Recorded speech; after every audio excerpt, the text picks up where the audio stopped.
This part must be cleaned regularly, or your car starts hard, guzzles fuel. Let's see the issue. Crank the engine.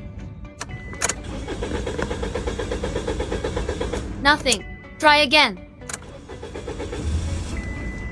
C. Struggling to start. Do you know the reason? Let's go to the front. Owner's been to 3 repair shops. Problem not solved. Actually, they ignored this part. Look.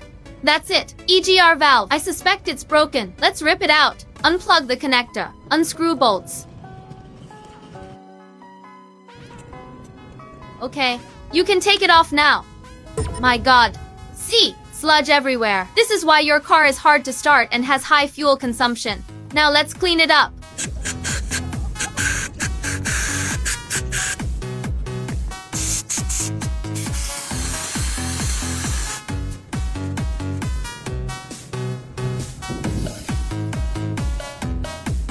Done. Mount it back.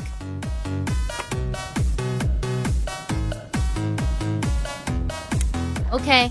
Installed. Now I start the car to see if the fault disappears. If it is successfully solved, friends, please help me to subscribe. I really need your support. Come, start the car. Look, fires right up. The driving force is also very strong. Problem solved. How about it? Have you learned it? Subscribe to me. Learn 1000 car knowledge.